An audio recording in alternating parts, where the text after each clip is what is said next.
Bom dia. Senti tanto sua falta. Tenho permitido que as meninas ensinem, e elas têm ensinado, fazendo um trabalho maravilhoso. Então, só quero agradecer por hoje por estarem comigo aqui. Parecia. Kate simplesmente não está aqui, e Cindy não está aqui, e Jéssica não está aqui. Mas o Andy está aqui, então estou coberto.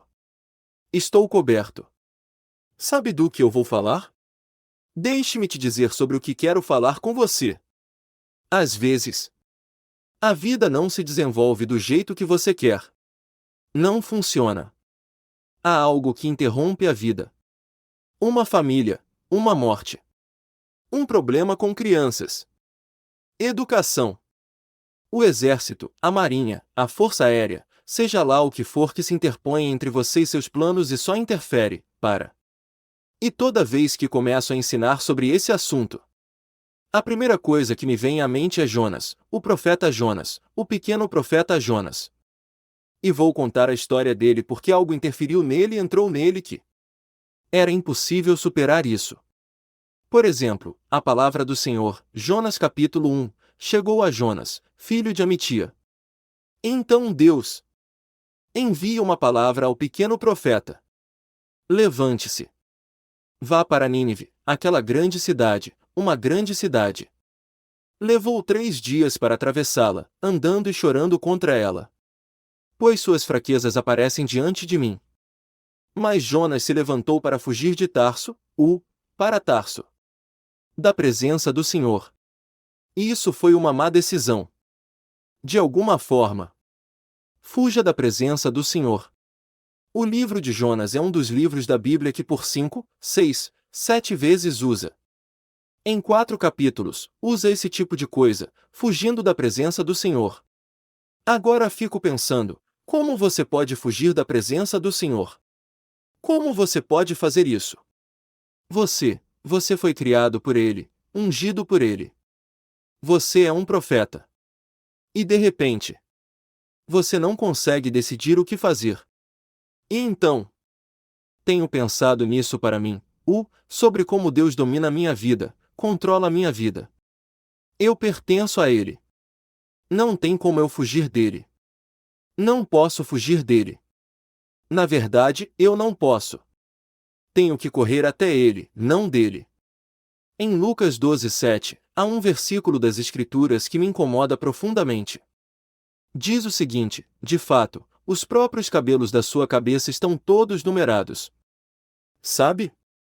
Que 2156, eu ouço 2157, e os números estão indo. Indo. Enquanto falamos. Em outras palavras, não sei quanto tempo vai demorar até eu ser ousada, mas... os números estão lá. Não diz o fim da minha vida, mas diz que meu cabelo está sob o significado de que Deus está no controle total da sua vida, e não há como você fugir disso, nenhum pecado pode te destruir, nenhuma maneira pode. Problemas, dificuldades, morte, vida, inferno, céu, nada. Nada pode separar você do amor de Deus. E acho que é isso que está acontecendo com o Jona. Porque algo veio interferir em sua vida. Talvez seu relógio espiritual esteja batendo com o relógio espiritual de Deus. O relógio espiritual de Deus. Sabe, temos um relógio biológico, mas também temos um relógio espiritual. E a graça santificadora do século, Ele está tentando lidar com você em coisas profundas da sua vida. E Ele está trabalhando. Bem, você não sabe que Ele está trabalhando, mas toda vez que você abre os olhos uma noite inteira, Ele trabalhou muito lá dentro. Mas por que Jonathan não diria não? Deve ter um osso rebelde nele que havia mortos que ninguém soubesse disso. Digo uma coisa, no capítulo 2 de Reis, 14 versículo 25. Segundo Reis 14, 25. Jona ajudou Jeroboão II restaurar a costa de Israel para as planícies do mar. Ou seja, a costa, as fronteiras. As rodovias foram interrompidas por estrangeiros. E Deus falando com Jonas. Aconselhar Jerobo II sobre o que fazer aqui e o que fazer ali, e os limites, os limites territoriais foram restabelecidos pelo profeta Jonas. Deus o usou para realizar o trabalho, para dizer que isso não é Israel. Isto é Israel. Pare aqui. É isso. Este é o Rio Jordão, e este é o Jordão. E tem uma divisão aqui. E do outro lado, o Mar Vermelho está lá embaixo. E, claro, no lado oeste, você tem o Mar Mediterrâneo e tudo isso. É aí que vai ser. Mas ele recusou a ligação. Jona recusou a ligação. Ele ajudou seu filho anos antes. Mas ele rejeitou a Deus. Meio interessante. Ok? É realmente interessante. Como um profeta do Senhor pode ser rejeitado? O mandamento do Senhor? Como isso pode ser? É quase impossível. Agora, quero reler o versículo 3 porque esclarece um pouco. Você vai chegar lá. Só relaxa. Não deixe a TV aqui. Fique comigo. Jonas se levantou para fugir de Tarshish para Tarshish da presença do Senhor. Jonas se levantou para fugir para Tarshish da presença do quero dizer, ele foi para o caminho oposto. Ele desceu até Jopa. Ele encontrou um navio indo para Tarshish, pagou a passagem e desceu nele para ir com eles até Tarshish na presença do Senhor. Quer dizer, ele foi para o lado oposto. Nelib está bem aqui. Ele foi lá. Agora, este versículo contém a frase mais importante do livro de Jonas. Da presença do Senhor. A palavra hebraica aqui é Yahvé, e isso significa isso. Ouça isso. Diantes. O rosto do Senhor. Diante da face do Senhor. Então ele não fugiu da presença. Ele escreveu porque escreveu o rosto do Senhor. Agora é um profeta. Quando ele ministra, precisa estar na fé. Sim. Nunca ouvi do Senhor sobre alguém. Até que eu olho para ele claramente e digo: Ei, Senhor. Bom dia. Tem algo que você queira que eu faça hoje? Acabamos de voltar de uma das reuniões mais bem-sucedidas do RBM. Em Valdosta, Geórgia. Há 180 pessoas lá, e pelo menos 100 que profetizaram sobre suas vidas. E o que eu tenho neste fim de semana foi: Rick, lembra quando isso aconteceu? Lembra quando você disse isso? Lembre-se de mim, Rick, você trouxe para lembrar disso. Você lembra disso? E foram 2 dias de lembrança do que aconteceu anos atrás. E isso realmente me encorajou porque esqueci do Jimmy Davis. Ele me deu um emprego abastecendo o posto dele. E me pagou por isso. E quando dei o dinheiro do dia para ele depositar, ele disse: Ricardo, você não é homem. Eu disse: sim. Sou eu, Sr. Davis. Ele veio me ver porque trabalhei para ele por 2 anos, abastecendo das 5, 4 às 6 todos os dias. Eu moro logo atrás dela. Então eu nunca ouvi do Senhor até que eu esteja cara a cara. Mas essa expressão revela algo profundo sobre a condição espiritual de Jonas. Tem algo torto dentro de sua própria alma. E tenho certeza de que você também tem algo. Tenho certeza de que você está lutando com esses pensamentos que te lembram algo do passado, algo aqui e aquilo, e algo isso e aquilo, e você continua pensando nisso. Agora, qual é o significado da palavra diante da face de Deus? O que isso significa? A palavra presença presente aqui se refere a estar diante da face de Deus. O que? Agora, se você está diante da face de Deus, a primeira coisa que precisa entender é o que Ele quer. Certo? Certo. Se você está diante da presença de Deus, você mostra o rosto dele para você, e ele tem algo para você fazer. Ok? Agora, neste fim de semana. Isso realmente me lembrou 50 anos de antes do rosto dele dizendo para esse cara: você vai ter um bebê. Ele vai ser um menino. Aqui está o menino. Você vai ter uma casa com 5 filhos, e lá estão 5 filhos construídos para adultos, 25, 26 anos, pessoas de 30 anos. E continuei tendo esse tipo de experiência neste fim de semana. Mas se você está diante da face de Deus, onde sua autoridade, sua voz, sua comunhão são experimentadas, você está na presença do Deus vivo. No Antigo Testamento, significa vivendo sob sua autoridade, caminhando na obediência de sua palavra. Permanecer onde a vontade dele te colocou. 3 coisas. Primeiro, viver sob sua autoridade. Eu preciso de ter a autoridade dele na minha vida. Eu preciso de ele.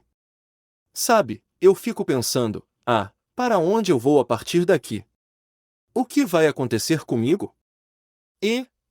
Sabe, ficando velho e tudo mais. E fico pensando, bem, o que vou fazer quando isso acontecer? E o Senhor diz, fique sob minha autoridade. Viver sob a autoridade dele significa que não preciso me preocupar com absolutamente nada. Ele vai providenciar tudo. Segundo, tenho que andar em obediência. Porque se ele disser algo, eu tenho que fazer.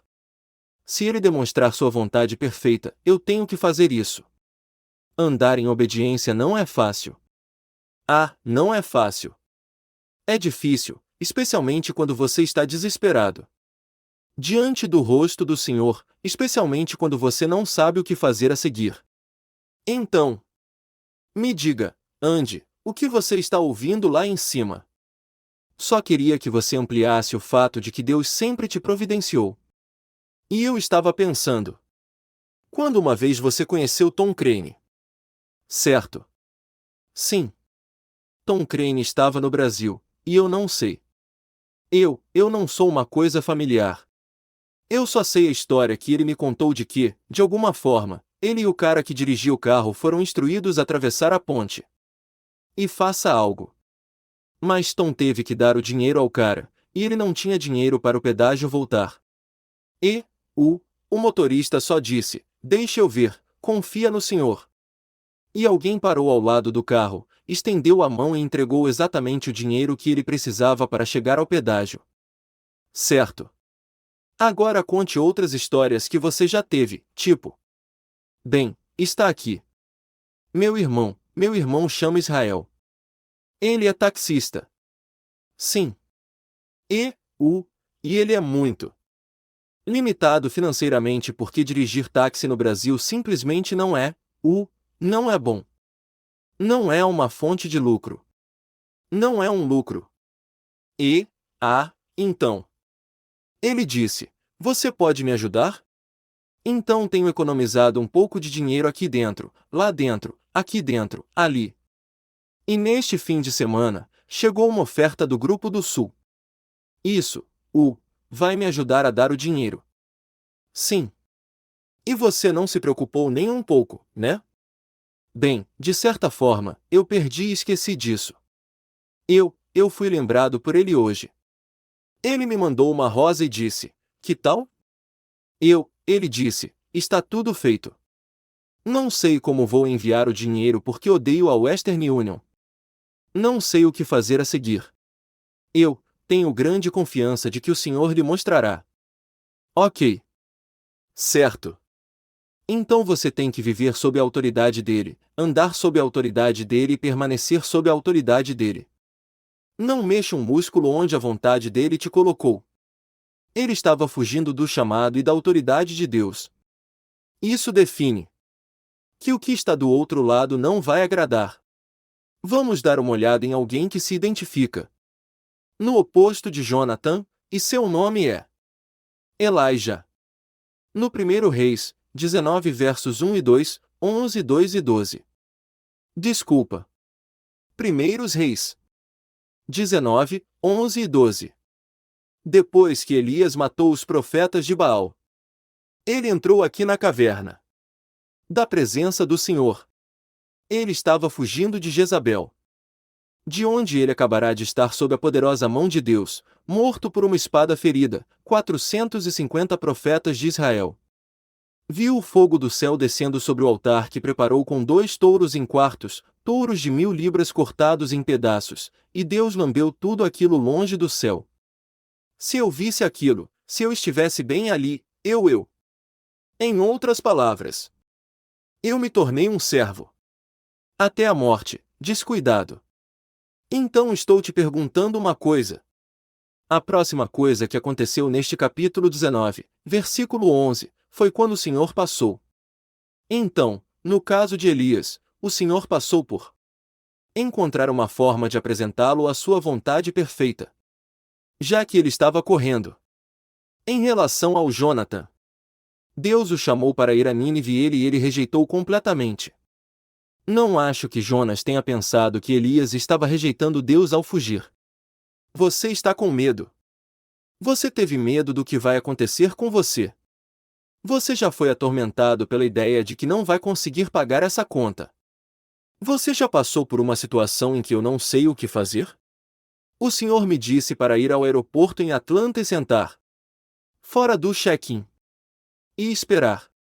Eu tive que ir para o Brasil. Eu não tinha dinheiro. Um brasileiro muito rico passou por ali. Pastor Rick, como vai, Pastor Rick? O que você precisa? Eu disse, preciso de um ingresso. Para você comprar um ingresso ali mesmo, assim eu posso entrar ali. E ele disse, me siga. E ele pagou minha conta. Ah, eu fui para o Brasil. Consegui uma multa. Essa é uma história real. Agora, dependência da vontade perfeita de Deus. Vira normal quando você está completamente fora de si. Você não considera. Você não tem medo. Você não pensa. Você não está racional. Você simplesmente faz o que acontece. Faça isso. Faça isso. Você está nesse estado? Por quê? Deus, como o Senhor passou, um vento forte que quebrou pedras em pedaços, mas o Senhor não estava nele.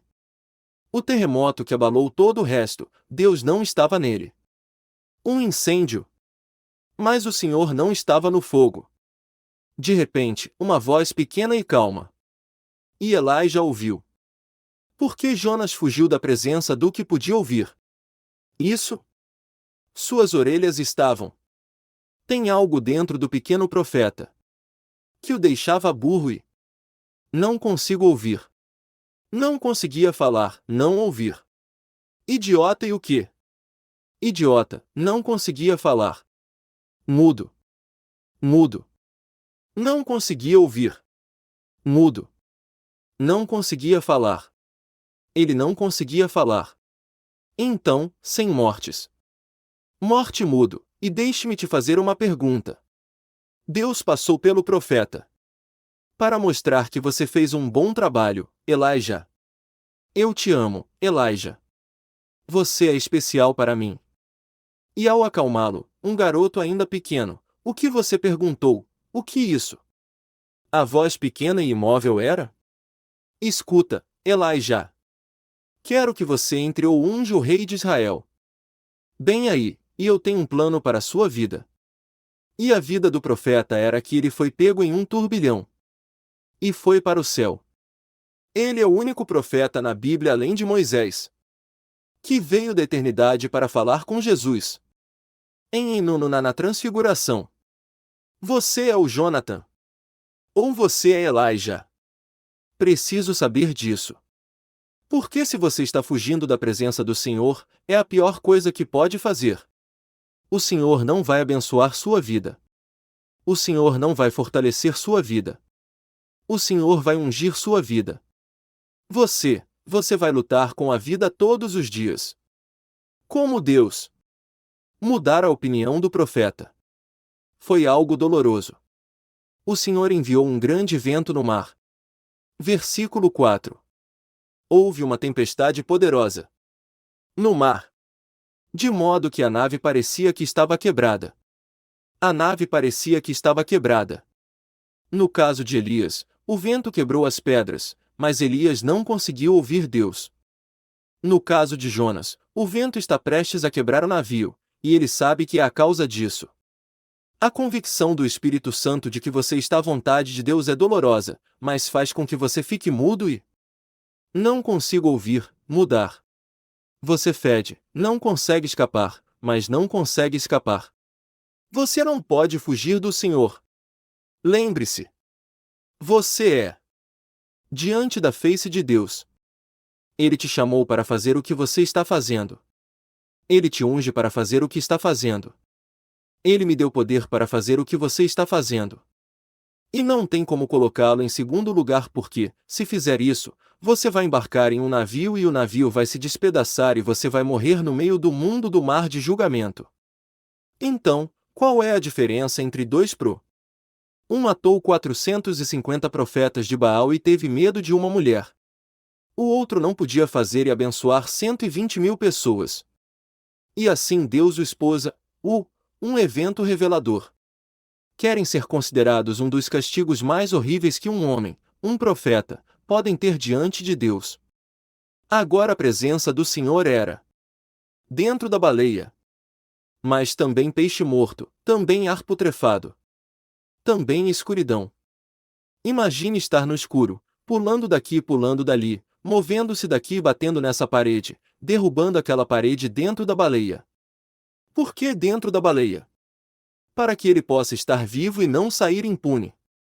Agora tenho 7 minutos para fechar isso. E quero ir para o capítulo 2. Porque o capítulo 2 pode nos revelar o problema. Então, de dentro do peixe, Jonas orou ao Senhor, seu Deus. Lembre-se que, Jonas escreveu este livro. Então, o que você ouve aqui é o que ele escreveu. Ok? Não é outra pessoa. De dentro do peixe, Jonas reza ao Senhor seu Deus. Ele disse isso. Em minha aflição, chamo ao Senhor. Deus, estou doente há 2 semanas. Tenha misericórdia da minha vida. Me livra da doença, da dor, da ansiedade, do turbilhão. Deus, eu preciso saber o que você vai fazer comigo. O que você quer em nome de Jesus? Em minha aflição, chamei o Senhor, e ele me respondeu. Do fundo do reino dos mortos, eu peço ajuda. Do fundo do reino da morte. Ah, coisas pesadas. Ele está no meio do mar, no reino da morte. E você escuta meu choro. Então este versículo 1 e 2 mostra que algo está prestes a acontecer na vida do profeta que Deus decidiu fazer e apoiá-lo. Do fundo do rio do mar, o rio dos mortos, eu peço ajuda, e você ouve minha voz. Ouça meu choro. Ó Deus, tenha piedade de mim, Senhor. Estou cansado de estar dentro desse jeito, desse problema, dessa situação. Estou cansado de ficar preso o tempo todo, sem conseguir sair dessa droga, desse álcool, dessa situação na minha vida. Ai, meu Deus! Tenha misericórdia de mim, Senhor. Não quero mais estar nesse conflito. Por que o conflito em que você está? Deus tem que confessar em você e encontrar em você o que há de errado com você, homem de Deus. O que houve? O que há com você? O que há com você? Se controle. Você me lança nas profundezas, nos próprios corações do mar. E tem um profeta agarrando aqui e ali tentando simplesmente não engolir água morta. A corrente desviou ao meu redor. Ah, suas ondas. Ah, suas ondas. Ele sabia. Que ele sabia que as ondas eram do próprio Deus. E disjuntores. Varreu sobre mim. Eu disse, fui banido da sua vista. Sim. Vou procurar de novo. Boa decisão. Fui banido do seu lado, mas vou procurar de novo. Para o seu santo templo. Esse é o coração do Espírito Santo. As águas envolventes me ameaçavam, as profundezas me cercavam, algas estavam enroladas no meu pescoço, até as raízes da montanha que eu afundei, a terra sob meus pés me enterrou para sempre. Mas você, meu Deus, trouxe minha vida do poço. Mas você, meu Deus, me tirou do poço. Que frase linda quando você reconhece que está no buraco antes de Deus te colocar lá. Eu me lembrei de você, Senhor, e minha oração subiu até você. Agora, João no versículo 7. Acho que é o verso 8. Diz algo. Isso claramente mostra qual era o problema em Jonas. Dentro da alma dele, dentro daquele peixe morto, aquela baleia. Segurando para. Gordo aqui, segurando aquilo e tentando respirar limpo, tentando não engolir essa água. Ele disse. Versículo 8, capítulo 2. Jonas, capítulo 2, versículo 8.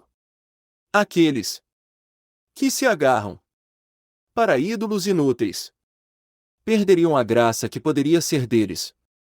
Mais uma vez. Aqueles que se agarram a ídolos inúteis. O que é um ídolo que Jonas estava segurando? Por que você se agarra a isso? O que acontece quando você se agarra a esse orgulho? Medo. Rebelião. Do meu jeito ou da estrada. Tormento, agitação. Rejeição, rebeldia. Perdão. Meu Deus. Pode ser que na vida de Jonas havia perdão contra alguém. Como você pode pregar? Como você pode ministrar? Como você pode dizer algo na presença de Deus diante de Deus quando você guarda perdão por alguém que faz parte da sua vida? Como você pode fazer isso? Jonas tinha ídolos. Eli já não tinha nenhuma. Em nome do Pai, do Filho e do Espírito Santo de Deus, eu te abençoo hoje. Espero que você seja condenado. Amém. Esse é provavelmente um dos melhores ensinamentos que tivemos em muito tempo. Por quê? Você entrou aqui na alegria do Senhor quando você entrou lá embaixo. Sim. E ele te seguiu até aqui. Esse foi só um dos seus melhores ensinamentos. Sério? Isso é bom. Sim.